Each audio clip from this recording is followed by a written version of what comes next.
चुनाव आयोग ने हरियाणा और महाराष्ट्र के विधानसभा चुनावों की तारीखों का ऐलान कर दिया है। दोनों राज्यों में एक ही दिन 15 अक्टूबर 2014 को वोटिंग होगी। 19 अक्टूबर को वोटों की गिनती होगी और नतीजे आ जाएंगे। 20 सितंबर को अधिसूचना जारी हो जाएगी। नामांकन भरने की आखिरी तारीख 27 सितंबर होगी। 29 सितंबर को फॉर्मों की जाँच खत्म कर ली जाएगी। 1 अक्टूबर तक नाम वापस लिए जा सकेंगे। तारीखों के ऐलान के साथ ही चुनाव आयोग ने तुरंत प्रभाव से मॉडल कोड कंडक्ट के लागू होने का ऐलान कर दिया। हरियाणा में 90 सीटों पर चुनाव होने, जिनमें से 17 सीटें रिजर्व कैटेगरी की हैं। महाराष्ट्र में 288 सीटों पर 29 अनुसूचित जनजाति के लिए और 25 अनुसूचित जनजाति के लिए आरक्षित हैं। हरियाणा में 1,61 करोड़ वोटर हैं अब तक रजिस्टर हो चुके हैं। महाराष्ट्र में अब तक 8,25,00,000 वोटर अपना रजिस्ट्रेशन करा चुके हैं। चुनाव आयोग ने वोटरों से अपील की है कि सभी जांच लें कि उनका नाम वोटिंग लिस्ट में है या नहीं। हरियाणा में 16,244 पोलिंग स्टेशन बनाए जाएंगे।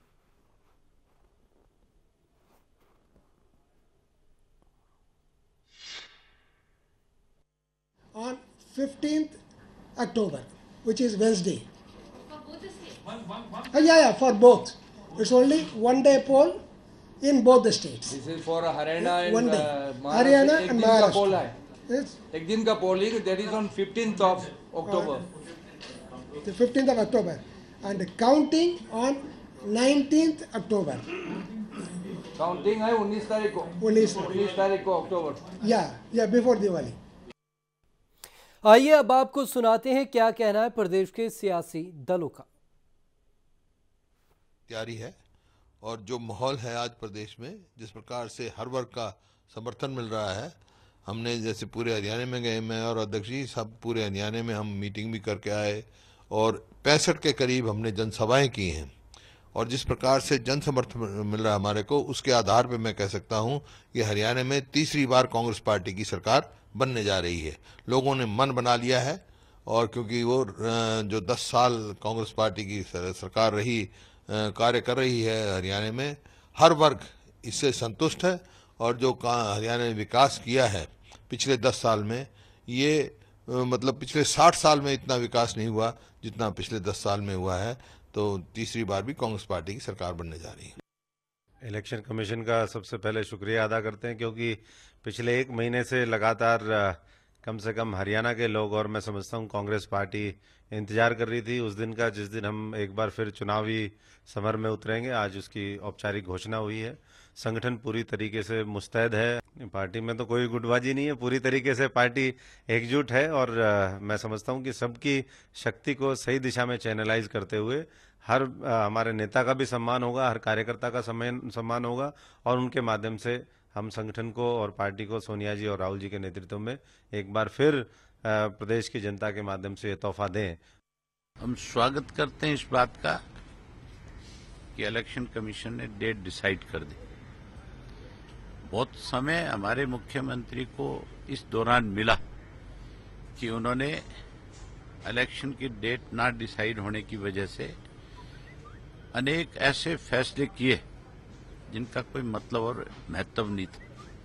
केवल मात्र चुनाव में कैसे लाभ लिया जा सके, कैसे लोगों को लुभावने नारे दिए जा सके, कैसे लोगों को लालच दे करके उनका वोट लिया जा सके, ये सारी चीजें पिछले दिनों में करी। लेकिन अभी भी डेट डिसाइड होगी। हम तो इसके लिए इलेक्शन कमीशन के आभारी हैं ताकि कल को और इस तरह के कोई फैसले, कम से कम ये वो सरकार जो अल्पमत में थी, जिसने 5 वर्ष अल्पमत में रहते हुए निकाले, आज उनके ऊपर एक बंदिश लगी कि वो कोई भी ऐसा फैसला ना ले जिससे हरियाणा प्रदेश का नुकसान। बहुत प्रतीक्षा थी। हरियाणा का हर वासी उत्साहित है।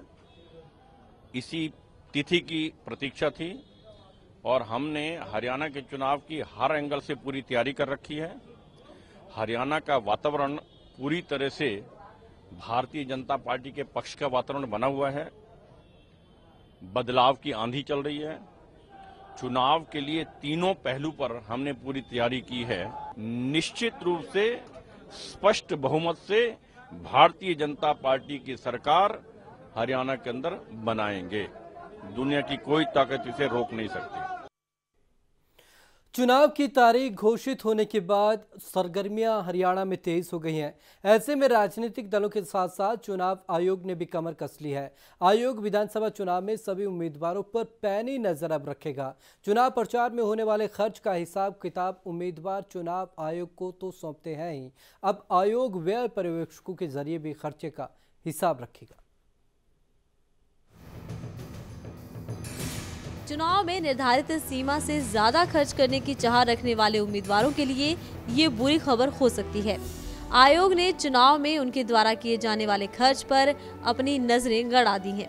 अब अगर कोई उम्मीदवार निर्धारित सीमा से ज्यादा खर्च करता है तो फिर व्यय पर्यवेक्षक उसका हिसाब किताब आयोग को देंगे। यही नहीं, राजनीतिक दल अक्सर स्टार प्रचारकों से चुनाव प्रचार करवाते हैं और उसका खर्च उम्मीदवारों के खर्च में ना जाकर पार्टी के खर्च में जाता है। लेकिन आयोग उम्मीदवारों के साथ साथ स्टार प्रचारकों पर भी नजर रखेगा। अक्सर देखा गया है कि स्टार प्रचारक हेलीकॉप्टर का इस्तेमाल करते हैं और उसका खर्च पार्टी खर्च में डाल दिया जाता है। लेकिन अब आयोग ने साफ कर दिया है कि स्टार प्रचारकों पर किया जाने वाला खर्च उम्मीदवारों के खाते में जाएगा। इसमें प्रचार में दो तरह की होती है। एक तो स्टार कैंपेनर करके होता है। स्टार कैंपेनर की लिस्ट जो पार्टीज़ होते हैं, स्टार कैंपेनर का अपना लिस्ट कमीशन को ही देते हैं और यहाँ भी दे सकते हैं। कमीशन के थ्रू हमारे पास लिस्ट आ जाती है, जहाँ जो स्टार कैंपेनर्स जो एक्सपेंडिचर होता है उसमें वो स्टार कैंपेनर का पार्टी की रिप्रेजेंट करते हैं, उनका एक्सपेंडिचर पार्टी की में चला जाता है। सपोज लो स्टार कैंपेनर के साथ कोई कैंडिडेट जो कंटेस्ट कर रहा है वो अपना उसके साथ है तो देन वो एक्सपेंडिचर वो कैंडिडेट की एक्सपेंडिचर में चला जाता है। हरियाणा विधानसभा के लिए 28 लाख इज अ लिमिट है कैंडिडेट की। पार्टी के लिए भी कैंडिडेट की लिमिट है, कैंडिडेट की लिमिट होता है। और पार्टी जो अपना एक्सपेंडिचर करते हैं कमीशन को सबमिट करते हैं। स्टार कैंपेनर जो हेलीकॉप्टर से आके और कैंडिडेट भी उसमें आ जाता है और उसके साथ साथ वो कैंपेन का पर्टिकुलर कैंडिडेट के लिए एक्सपेंडिचर कैंपेनिंग करता है। देन वो एक्सपेंडिचर अकॉर्डिंगली वो कैंडिडेट की इसमें चला जाता है इसे एक्सपेंडिचर का। वालगत ने कहा है कि चुनाव के समय फर्जी वोटिंग को रोकने के लिए सुरक्षा के और भी बंदोबस्त किए जाएंगे। होमगार्ड और हरियाणा पुलिस के साथ साथ पैरामिलिट्री फोर्स को भी तैनात किया जाएगा। संवेदनशील और अति संवेदनशील मतदान केंद्रों पर सीसीटीवी कैमरे भी लगाए जाएंगे। वालगत ने कहा कि पार्टियों के बूथ एजेंटों से फर्जी वोटिंग को रोकने में सहयोग करने के लिए कहा जाएगा। देखो ऐसा तो जो पोलिंग डे के दिन सिक्योरिटी का एस्पेक्ट्स होता है उसमें पैरामिलिट्री फोर्सेस के भी सेंसिटिव एरियाज में लगाएंगे और दूसरी जगह हरियाणा पुलिस और होम गार्ड्स जैसे नॉर्म्स है हमारे इसका से करेंगे। और इसके साथ साथ जैसे पोलिंग से पहले भी जहां हमारी शिकायत वगैरह आ जाती है वहाँ भी उसको संज्ञा में लेते हुए उनको वहाँ प्रॉपर सिक्योरिटी अरेंजमेंट्स और सीसीटीवी कैमराज लगाने जहाँ कुछ जगह लगाएंगे। वेबकास्टिंग की भी हम कोशिश कर रहे हैं और उसके साथ माइक्रो ऑब्जर्वर का भी प्रावधान उसके करते हुए दीज आर ऑल मेजर्स। और इसके साथ साथ इसके ये भी रहेगा जो अपने पार्टीज़ होते हैं पॉलिटिकल पार्टीज़ और कैंडिडेट्स होते हैं, हर कैंडिडेट्स का भी एजेंट हर एक पोलिंग बूथ में अवेलेबल है, उनको भी हम इसके बारे में इनको बता देंगे। वालगत ने कहा कि आयोग ज्यादा से ज्यादा मतदाताओं को मतदान के लिए प्रेरित करने के लिए मतदाता जागरूकता अभियान चलाएगा। इसके तहत मतदाता जागरूकता रथ निकालकर राज्य भर में मतदाताओं को जागरूक किया जाएगा। चंडीगढ़ से कैमरामैन गिरीश दुर्गापाल और मनोज राठी के साथ Aarti Sangwan, day and night news. भारतीय क्रिकेटर युवराज सिंह आने वाले समय में देश में 2 जगह होने वाले विधानसभा चुनावों में भाजपा के लिए प्रचार कर सकते हैं। हालांकि उनके चुनाव लड़ने की अटकलें बेबुनियाद हैं। युवराज सिंह के नज़दीकी सूत्र बताते हैं कि आज युवराज सिंह की भाजपा के राष्ट्रीय अध्यक्ष अमित शाह से मुलाकात हुई। इस दौरान अमित शाह ने युवराज का हालचाल पूछा और कैंसर बीमारी से लड़ने और जीतने के लिए उनकी तारीफ की। बातों ही बातों में अमित शाह ने युवराज को महाराष्ट्र और हरियाणा विधानसभा चुनाव में भाजपा उम्मीदवारों का प्रचार करने के बारे में कहा। जवाब में युवराज ने सहमति जता दी है। हालांकि चुनाव लड़ने के बारे में कोई बात नहीं हुई है। गौरतलब है कि युवराज सिंह इन दिनों अनफिट होने के कारण भारतीय टीम से बाहर है।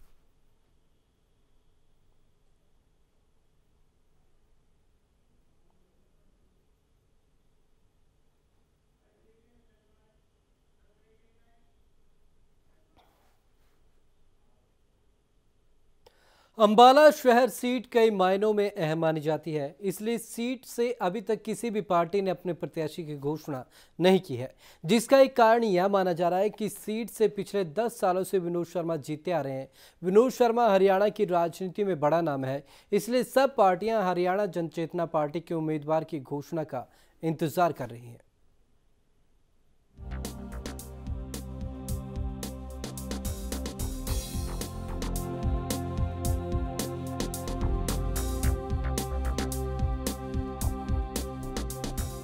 पूरे प्रदेश में प्रत्याशियों के घोषित होने पर बगावत हुई है, जिससे हर पार्टी फूंक फूंक कर कदम रख रही है।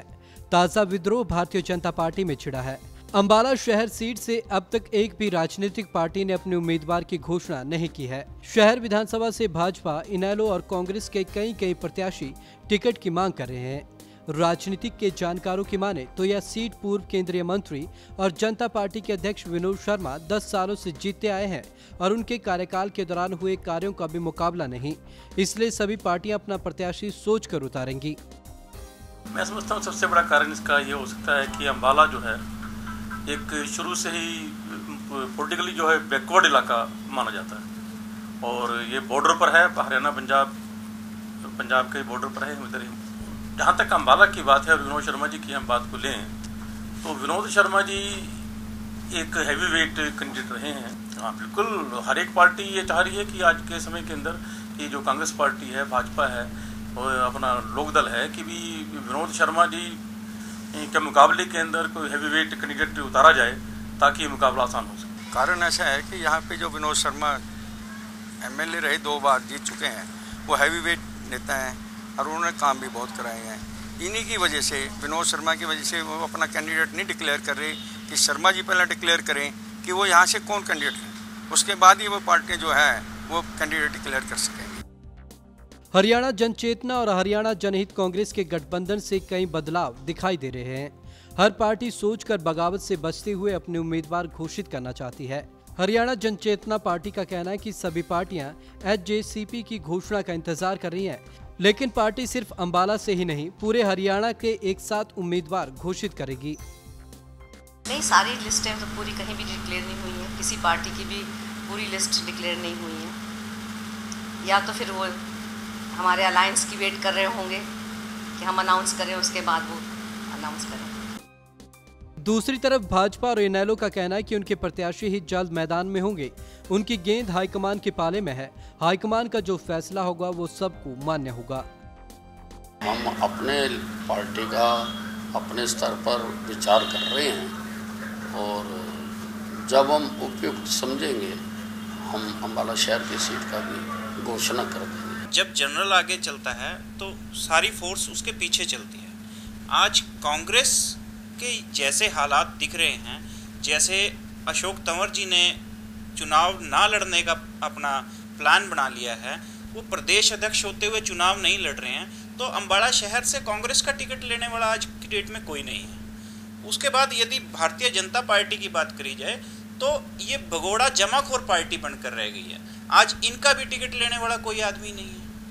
केवल इंडियन नेशनल लोकदल पार्टी एक ऐसी पार्टी है जिसने सबसे पहले 73 कैंडिडेट जो उम्मीदवार उतारे हैं वो हरियाणा में उतारे। इसमें कोई शक नहीं कि विनोद शर्मा का दावर नेता है और उनके गढ़ में उन्हें पटकनी देना कोई आसान काम भी नहीं, लेकिन बीते 10 साल में एंटी इनकम्बेंसी फैक्टर को तमाम लोग भुनाना चाहेंगे, फिर चाहे भाजपा हो या इनेलो। अंबाला से धर्मवीर पासी के लिए Vivek Sharma, day and night news.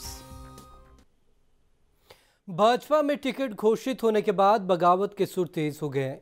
Kurukshetra की विधानसभा लाडवा से भाजपा नेता टिकट न मिलने के कारण आजाद उम्मीदवार खड़े होने का ऐलान कर चुके हैं।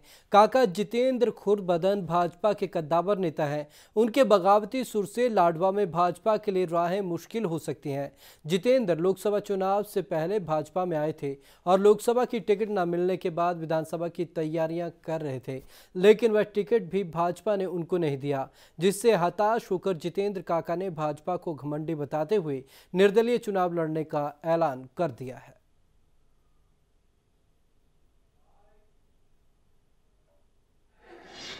मैं तो लाडवा के वजह से मैं आज़ाद खड़ा हो रहा हूं, क्योंकि लाडवा के हल्के के साथ अन्याय हो रहा है।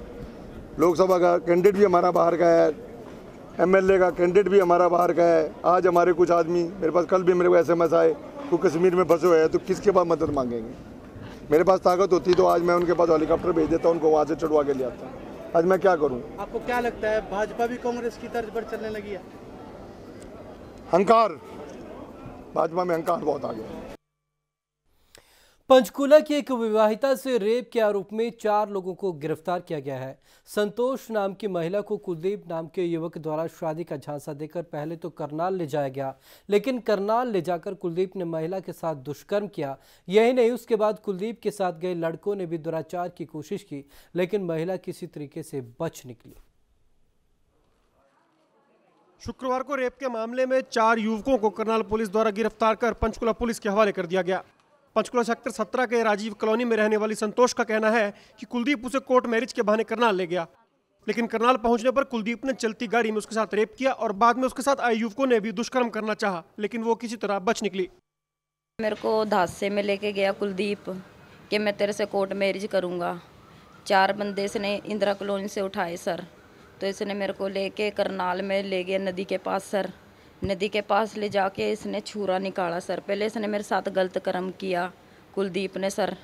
गलत कर्म करने के बाद फिर इन्होंने भी ज़बरदस्ती की है। जो 4 बंदे 3 इसके साथ थे। मैंने फिर खिड़की खोल के मैंने आवाज़ मारी, मैंने कहा मेरे को बचा लो, मेरे को बचा लो। मैं इतनी ज़ोर ज़ोर से चीख रही थी सर, तो उसने गड्डी रोक ली। गड्डी रोकने के बाद उसने खिड़की खोल, वो गड्डी का वो खोल दिया सर गेट।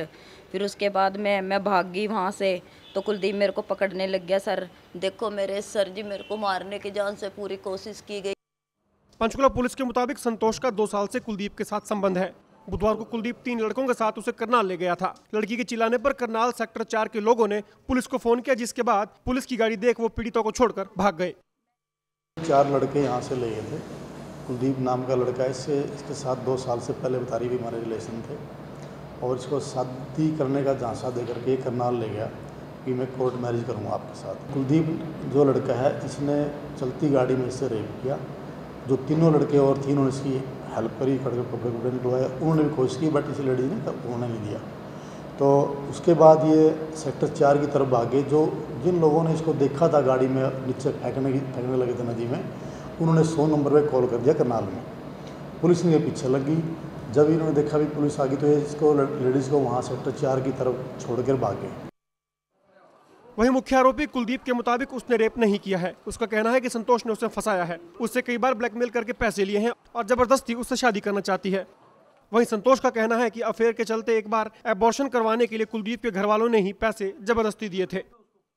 जी हाँ जी, अफेयर था मेरा सर। मेरी गर्लफ्रेंड थी, वो शादीशुदा थी, मैं कंवारा था। जब मेरे घर को ने बोला कि अब तेरी शादी करनी है, तो उसने बोला मैं तेरी शादी नहीं होने दूंगी। मैंने उसको यही बोला था कि भाई जब तेरे साथ मेरी सिर्फ दोस्ती थी, अब तो मेरी शादी क्यों नहीं होने देगी।